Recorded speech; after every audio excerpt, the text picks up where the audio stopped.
Je n'aurais jamais cru que je serais un jour l'un de ceux qui racontent l'histoire d'une personne disparue dans les bois. J'ai toujours été assez pragmatique. Je veux dire que j'ai fait du camping, de la randonnée, tout ce qui touche à la nature pendant des années. Les bois ne m'ont jamais fait peur. C'était juste un endroit où aller pour se détendre, pour s'éloigner du bruit de la ville. Mais l'année dernière, j'ai découvert que parfois, les bois ne laissent même pas partir les gens. Et ceux qu'ils emmènent, ils ne reviennent pas toujours. Cela a commencé à l'automne, en octobre je crois. Mon ami, appelons-le Jake, et moi avons décidé de partir en week-end dans une forêt nationale à quelques heures de route. C'était l'un de ces endroits qui ne sont pas aussi populaires que les grands parcs, et c'est ce qui nous a plu. Moins de touristes, plus d'espace pour nous. Nous avions prévu de faire du camping sauvage, de sortir des sentiers battus, d'explorer, vous voyez, rien de trop intense. Nous sommes arrivés un vendredi après-midi. Nous nous sommes garés au point de départ du sentier et avons parcouru environ 8 kilomètres. La première nuit s'est déroulée normalement. Nous avons monté le camp, fait un feu et bu quelques de bière. Le temps était frais mais clair, et nous nous sentions bien, à l'idée de nous éloigner de tout pour un moment. La forêt était dense mais paisible, tranquille, comme seuls les bois profonds peuvent l'être. C'est le deuxième jour que les choses ont commencé à devenir bizarres. Nous nous étions enfoncés dans les bois, nous éloignant du sentier, essayant de trouver un bon endroit près d'un ruisseau dont Jake avait entendu parler par un collègue de travail. Nous n'avions pas d'emplacement exact, juste une direction générale, mais nous étions tous les deux assez expérimentés, donc nous n'étions pas inquiets. Vers midi, nous avons commencé à voir des signes, indiquant que quelqu'un d'autre était passé par là récemment. Vous savez, de petites choses, de l'herbe piétinée, des déchets laissés sur place. Nous avons pensé qu'il s'agissait d'un autre groupe de randonneurs qui était passé par là. Rien d'anormal, mais nous avons trouvé quelque chose qui n'était pas si facile à expliquer. Il s'agissait d'un sac à dos, posé là, au milieu d'une petite clairière. Nous avons d'abord pensé que quelqu'un l'avait fait tomber ou l'avait oublié, mais en nous approchant, nous avons constaté qu'il était là depuis longtemps. Il était couvert de saleté, les fermetures éclairs étaient rouillées et le tissu était décoloré, comme s'il avait été laissé au soleil pendant des mois. Il n'y avait aucun signe d'activité récente autour de lui, aucune trace de pas ou autre, juste ce vieux sac à dos abandonné. Jake fouilla dedans, mais il n'y avait pas grand-chose à l'intérieur. Quelques vêtements déchirés, une bouteille d'eau vide, quelques emballages froissés. Pas de papier, d'identité, rien qui puisse nous dire à qui il appartenait ou depuis combien de temps il était là. Nous avons tous les deux ignoré l'incident, pensant que c'était bizarre, mais pas nécessairement alarmant. Les gens perdent de tout le temps des choses dans les bois. Nous avons continué à avancer, mais plus nous avancions, plus nous avions l'impression que tout n'allait pas. C'est difficile à décrire, mais l'atmosphère a changé. La forêt, qui semblait normale et paisible la veille, a commencé à se sentir mal. Le silence est devenu oppressant, comme si les bois retenaient leur souffle. Les arbres semblaient beaux, plus proches, plus denses, et il y avait cette étrange odeur dans l'air, de la moisissure, comme de la terre humide mélangée à quelque chose de pourri. Nous avons commencé à voir d'autres signes d'activité humaine, mais rien de tout cela n'avait de sens. Des morceaux de matériel étaient éparpillés ici et là, comme si quelqu'un les avait laissés tomber, en marchant. Une vieille veste drapée sur un tronc tombé, une botte à moitié enfouie dans la terre. C'était troublant parce qu'on n'avait pas l'impression que les gens avaient là campé. On aurait dit qu'ils avaient juste disparu. En fin d'après-midi, le soleil plongeait déjà derrière les arbres, et c'est alors que nous avons entendu le bruit de pas, mais pas les nôtres. Ils venaient de quelque part, juste hors de vue, se déplaçant à travers les broussailles d'une manière lente et délibérée. Jake et moi nous sommes arrêtés net, écoutant. Nous avons d'abord cru qu'il s'agissait d'un animal, mais c'était bien des pas humains. Lourd, il crissait dans les feuilles, mais ne se rapprochait jamais. Il nous tournait autour, comme si quelque chose ou quelqu'un nous observait. Nous avons appelé, pensant qu'il s'agissait peut-être d'un autre randonneur, mais personne n'a répondu. Les pas se sont arrêtés, comme si la personne s'était figée, attendant que nous bougions. C'est à ce moment-là que le malaise s'est vraiment installé. C'était le genre de silence qui fait battre votre cœur plus fort dans vos oreilles, et vous avez l'impression d'être traqué. Jake m'a regardé et j'ai compris qu'il était bouleversé. Nous avons décidé de retourner sur le sentier, peut-être même d'écourter le voyage et de partir le lendemain matin. Quoi qu'il y ait là-bas, nous ne voulions pas rester dans les parages pour le découvrir. Mais le problème, c'est que plus nous nous enfoncions dans la forêt, plus nous étions désorientés. Jake avait la carte, mais c'était comme si le paysage ne correspondait plus. Chaque virage nous menait plus loin, et les repères que nous avions utilisés, certains arbres, un rocher tombé, avaient gélivés disparu, ou n'étaient bien des plus à leur place. Le chemin qui aurait dû nous ramener au point de départ du sentier était introuvable. Au crépuscule, nous étions bel et bien perdus. La panique commençait à s'installer, et pour ne rien arranger, cette étrange odeur s'était renforcée, comme si nous marchions dans un champ en décomposition. Nous avons de nouveau dressé le camp, même si aucun de nous ne le souhaitait. Les bois nous semblaient hostiles, comme si nous n'étions pas les bienvenus. Cette nuit-là, nous avons à peine dormi. Les bruits sont revenus, ces pas lents et délibérés, toujours juste à l'extérieur de notre camp. Parfois, nous entendions quelque chose frôler les arbres, ou ce qui ressemblait à des chuchotements portés par le vent, mais chaque fois que nous regardions dans l'obscurité, il n'y avait rien. Le matin est arrivé et nous avons plié bagages rapidement, prêts à tout pour partir.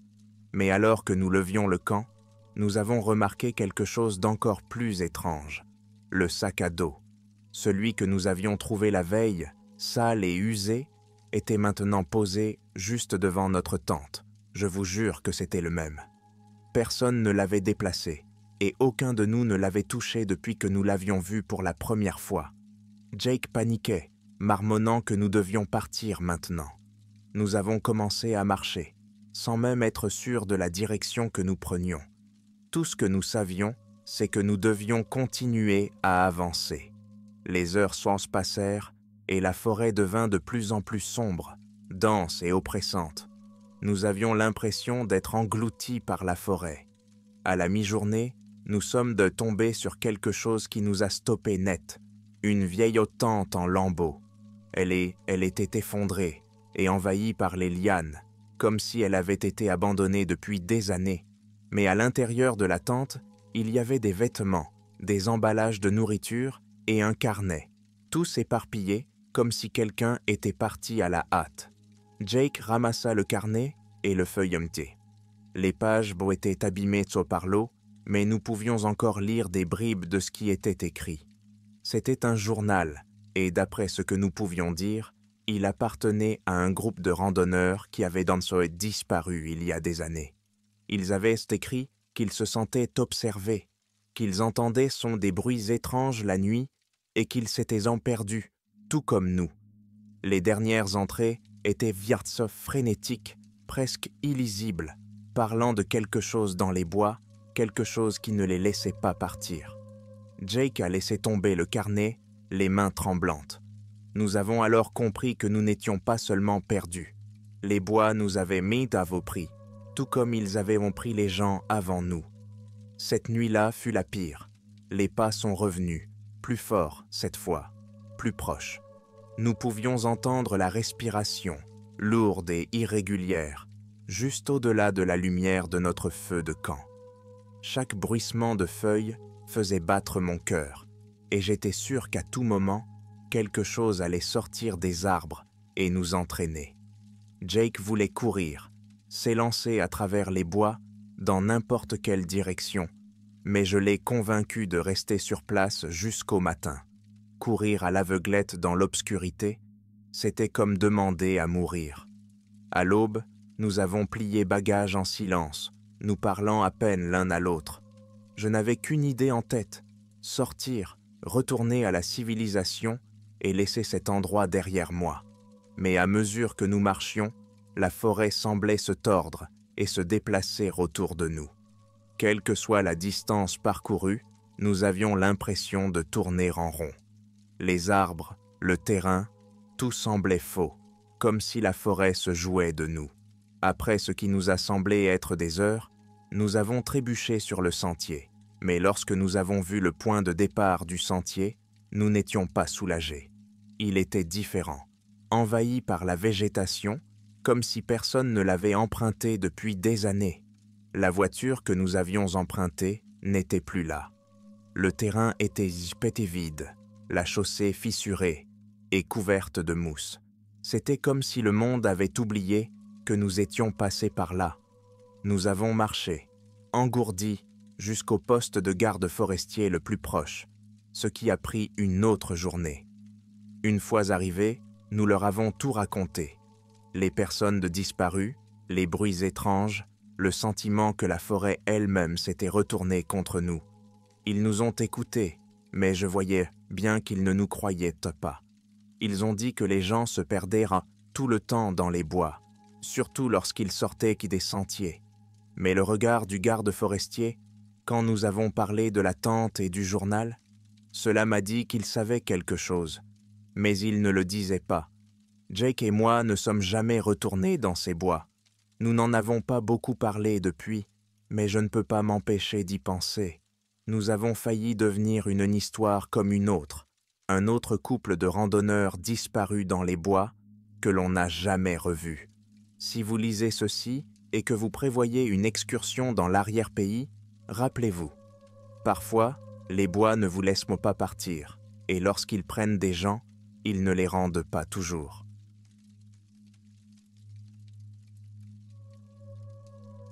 Je fais du camping et de la randonnée depuis des années, explorant différents parcs et sites isolés dans tout le pays. Plus c'est isolé, mieux c'est. Il y a quelque chose dans le fait d'être à des kilomètres de toute personne ou de toute chose qui me recharge et me libère l'esprit. Mais après ce qui s'est passé le mois dernier, je ne pense pas que je mettrai à nouveau les pieds seul dans les bois. Il y a quelques semaines, j'ai donc décidé de faire du camping en solo. Rien d'extraordinaire, juste un week-end pour moi dans une forêt nationale peu connue du Nord-Est. C'est le genre d'endroit où l'on ne voit pas beaucoup d'autres randonneurs, surtout quand on s'aventure hors des sentiers principaux. C'est ce qui m'a plu. Le plan consistait à parcourir une quinzaine de kilomètres dans l'arrière-pays, à installer un campement et à passer 2 nuits d'art seul. Je l'ai déjà fait une douzaine de fois et je n'ai jamais eu de problème. Je suis arrivé au point de départ du sentier vers midi le vendredi, j'ai mis mon sac et j'ai commencé la randonnée. Les premiers kilomètres se sont déroulés sans incident.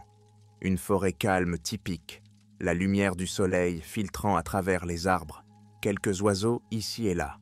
Aucun signe d'autres randonneurs, ce qui était exactement ce que je voulais. J'ai quitté le sentier balisé après environ 5 miles, m'enfonçant plus profondément dans les bois. J'avais une carte, une boussole et un GPS. Je n'avais donc pas peur de me perdre. J'ai trouvé un endroit agréable près d'un petit ruisseau, assez plat pour monter ma tente, et je me suis installé pour la soirée. La nuit était calme, juste les bruits habituels de la forêt, le bruissement des feuilles, les hiboux lointains, ce genre de choses. C'était paisible. Je me suis endormi assez facilement, avec l'impression d'avoir le monde entier pour moi. Cela a changé le lendemain matin. Je me suis réveillé juste après le lever du soleil, avec l'intention de faire du café et peut-être de marcher un peu avant le petit déjeuner. Mais en sortant de ma tente, j'ai remarqué quelque chose d'étrange.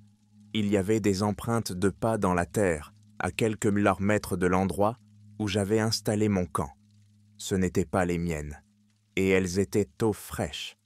Le sol était encore mou et on pouvait voir clairement les traces de pas. Je sais ce que vous pensez.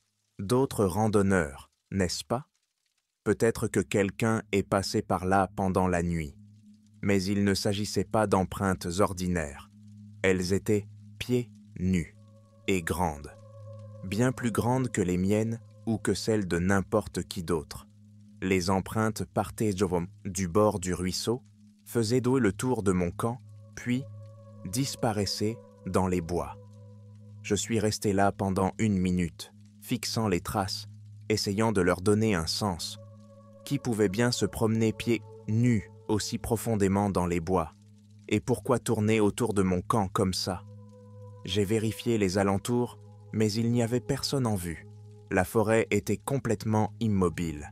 J'ai essayé de me convaincre que ce n'était probablement qu'une trace d'animal bizarre qui ressemblait à celle d'un humain. Peut-être que mon cerveau me jouait des tours. J'ai donc poursuivi ma matinée, même si je n'arrivais pas à me débarrasser du malaise qui me rongeait l'esprit. Dans l'après-midi, j'ai décidé d'aller plus loin et d'explorer. J'ai laissé mon camp installé et j'ai prévu d'être de retour à la tombée de la nuit. Alors que je marchais dans la forêt, je n'arrivais pas à me débarrasser de ce sentiment d'être observé. Vous connaissez cette sensation lorsque vous êtes seul, mais que vous avez l'impression que quelqu'un vous regarde? Oui, c'est ça. Mais chaque fois que je m'arrêtais et que j'écoutais, c'était le silence total, juste moi et les arbres. Vers le milieu de l'après-midi, je suis tombé sur quelque chose d'étrange. Une clairière, petite et parfaitement ronde. Ce qui la rendait inquiétante, c'est qu'elle n'était pas naturelle. L'herbe de la clairière était couverte de nœuds, comme si quelque chose s'y était trouvé. Au centre, il y avait un tas de pierres, disposées en cercle. Rien de décoratif ou de rituel, juste de simples pierres empilées en cercle. Je suis resté là un moment, à le regarder, essayant de comprendre pourquoi quelqu'un se serait donné la peine de faire quelque chose comme ça. Mais il n'y avait aucun autre signe de présence humaine. Pas de déchets, pas d'empreintes de pas, rien qui puisse suggérer que quelqu'un ait été là récemment. L'endroit semblait étrange, comme si j'étais entré dans un endroit où je n'aurais pas dû. J'ai décidé qu'il valait mieux retourner au camp avant qu'il ne soit trop tard. Le malaise n'a fait que croître sur le chemin du retour, mais j'ai essayé de me convaincre que ce n'était que mon esprit qui me jouait des tours. Je n'arrêtais pas de penser à ces empreintes de pas et à cet étrange cercle de pierres, me demandant s'ils étaient liés d'une manière ou d'une autre. Lorsque j'ai finalement regagné mon camp, le soleil commençait à peine à descendre sous les arbres et les ombres s'étiraient longuement sur le sol de la forêt.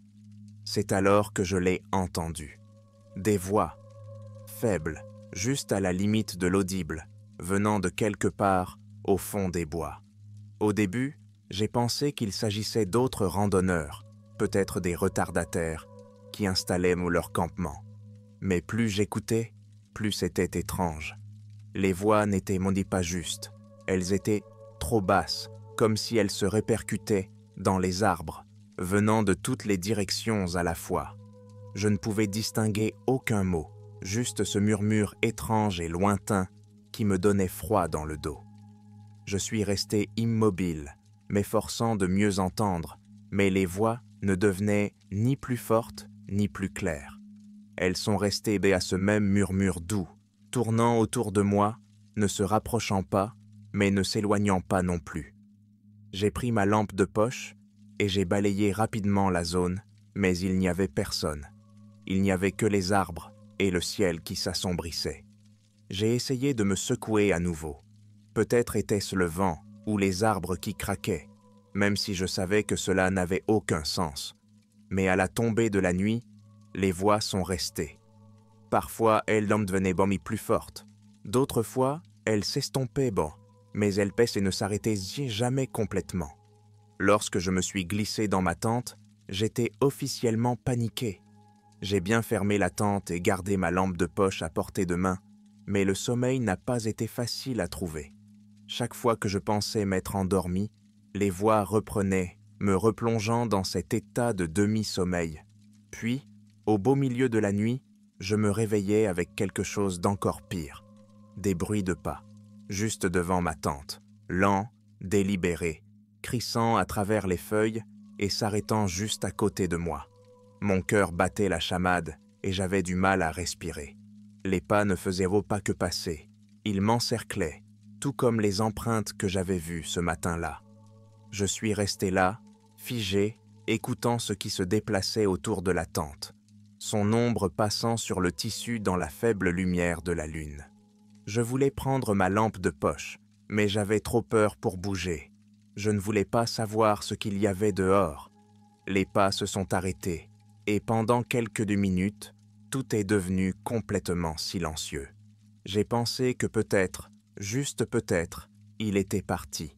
Mais les voix ont recommencé, plus proches cette fois, plus fortes. On aurait dit qu'elles se trouvaient juste à l'extérieur de la tente et qu'elles murmuraient, sur le même ton grave et inquiétant, comme une conversation que je n'étais pas censé entendre. Je ne sais pas combien de temps je suis resté là, paralysé par la peur, mais j'ai dû finir par m'endormir, car l'instant d'après, c'était le matin. Les voix et les bruits de pas avaient disparu, et la forêt avait retrouvé son calme habituel. Mais lorsque j'ai ouvert la tente et que je suis sorti, mon cœur s'est serré. Les empreintes de pas étaient de retour, claires sont comme le jour, décrivant un large arc de cercle autour de la tente. Elbola n'était pas là quand j'ai monté le camp la veille. Et puis, j'ai vu quelque chose d'autre, le tas de pierres de la clairière. Il avait été déplacé.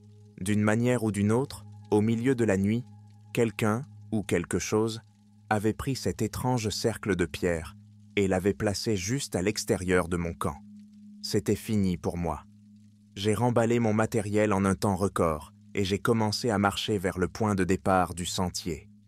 Pendant tout ce temps, je n'arrêtais pas d'entendre ces voix au fond de mon esprit, comme si elles me suivaient, comme si elles m'observaient. Je ne suis pas retourné dans cette forêt depuis, et je n'ai pas l'intention d'y retourner de sitôt. Je ne sais toujours pas ce qu'étaient ces voix, ni qui ou quoi marchait autour de mon camp cette nuit-là. Mais une chose est sûre, les bois ne sont pas toujours aussi vides qu'ils le paraissent.